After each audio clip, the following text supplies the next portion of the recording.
जय हिंद साथियों। जैसा कि आप लोग देख रहे होंगे किस प्रकार से हमारी देश की सुरक्षा एजेंसियों को चकमा देकर के फिर से उनके मुंह पे तमाचा मारा है और आतंकवादी संगठन हमारे भारत के अंदर लगातार समय से प्रवेश कर रहा है। और उसी का एग्जाम्पल आज हुआ है हमारे कश्मीर के पहलगांव वाले हिस्से में आतंकवादी समूह ने टारगेटिंग किलिंग की है, जिसमें लमसम बताया जा रहा है कि 28 लोगों की जान जा चुकी है, जिसमें जिस संगठन ने इस आतंकवादी अंजाम को देने का जो जिम्मेदारी ली है वो कोई और नहीं, पाकिस्तान का एक समूह था लश्कर ए तैयबा, उसकी एक विंग है TRF द रेजिस्टेंट फ्रंट नाम की टीम ने ये जिम्मेदारी ली है कि घटना को अंजाम हमने पहुंचाया है। ये कोई पहली घटना नहीं है जब TRF की टीम ने या आतंकवादी संगठन ने भारत के अंदर ऐसी कार्रवाई की हो या आतंकवादी अटैक किया हो।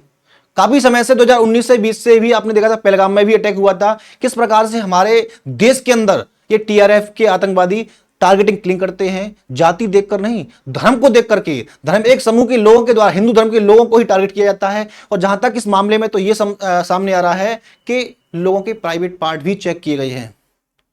कितनी निंदनीय बात है कि लोगों के प्राइवेट पार्ट चेक करके पहले तो अटैक करना ही नहीं चाहिए, अटैक ही एक निंदनीय घटना है। इसके बावजूद लोगों के प्राइवेट पार्ट चेक करके भी घटना घटित की जा रही है। समझो किस मानसिकता के लोग हैं, किस प्रकार से घटना को अंजाम देते हैं। आइए दिखाते हैं आपको किस प्रकार से TRF की टीम ने जिम्मेदारी ली है इसकी।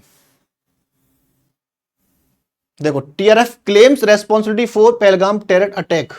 ये TRF टीम, ये बैन हमारे इंडिया के अंदर, हमारे देश ने इसको बैन कर दिया लश्कर तैयबा को, लेकिन इसकी प्रॉक्सी विंग है ये TRF जिसने ये घटना को अंजाम पहुंचाया है। हालांकि हमारी सुरक्षा एजेंसी काफी समय से अब एक्टिव हो गई हैं, लेकिन हमें सोचने वाली बात है कि हमारी सुरक्षा एजेंसी घटना के बाद क्यों एक्टिव होती हैं। आपकी इंटेलिजेंस कहां चली जाती है।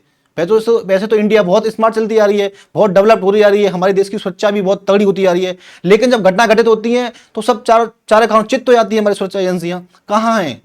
तो इसके बाद जो हमारे देश के जो गृह मंत्री जी हैं अमित शाह भी घटना स्तर पर पहुंच चुके हैं, घटना का पूरा मुआयजा कर रहे हैं कि क्या चल रहा है क्या नहीं चल रहा है। एक हाई लेवल की मीटिंग भी हो चुकी है।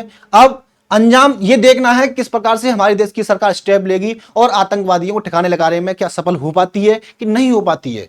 आपको दिखाएं किस प्रकार से अमित शाह जी भी पहुंच चुके हैं, किस प्रकार से ये हाई लेवल मीटिंग हुई है, जिसमें अमित शाह जी बैठे हैं और IB के चीफ बैठे हुए हैं। सुरक्षा एजेंसी हमारी एक्टिव हो चुकी हैं।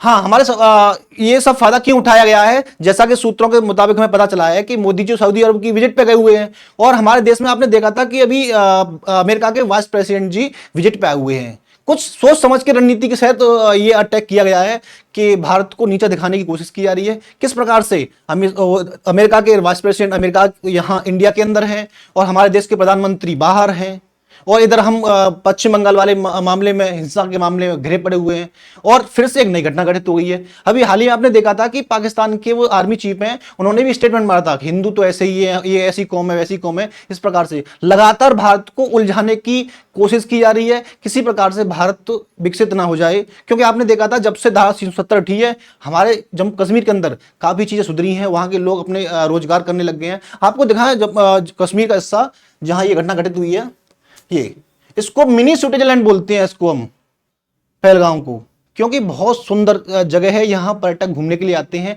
और पर्यटकों को टारगेट करके ही कम से कम 28 लोगों को जान खोनी पड़ी है और उनको भी मौत मारा गया है। और बता दें, जब ये अटैक किया गया था तो एक महिला को छोड़ दिया गया था और महिला से ये कहा गया था कि जाके मोदी को बताना किस प्रकार से हम घटना को अंजाम देते हैं, किस तरीके के लोग हैं। देखो, आतंकी हमले में बचकर निकली पल्लवी के मुताबिक आतंकी हिंदुओं को निशाना बना रहे थे। हमने पहले कहा है भाई, इस देश के अंदर टारगेट किया जा रहा है तो सिर्फ हिंदुओं को किया जा रहा है। पता नहीं किस तरीके से क्यों क्या चल रहा है, हमें समझ में नहीं आ रहा है। ये है ये शख्स जिसने अपनी जान खोई है। ऐसे 28 लोग हैं, जिसमें बाहरी लोग भी हैं, नेपाल के लोग हैं, UAE की भी लोग इसमें शामिल हैं, जिन्होंने 28 लोगों ने अपनी जान खोई है। तो बता दें, देखो हमारी देश की सुरक्षा एजेंसी अब एक्टिव हो रही हैं। पता तब से कहाँ चली जाती है, कहाँ इनकी इंटेलिजेंस ब्यूरो चली जाती है, समझ में नहीं आता है क्या होता है मेरे देश के अंदर। ठीक है, इसके बारे में और भी आगे अपडेट मिलेंगे, आपको बताएंगे। तब तक के लिए आप सुरक्षित रहें और सरकार को ये मजबूर करें कि जल्द ही इन आतंकवादियों को निपटारा करने की एक बेहतरीन प्लानिंग बनाई जाए। तब तक के लिए स्वस्थ रहें, मस्त रहें। जय हिंद साथियों।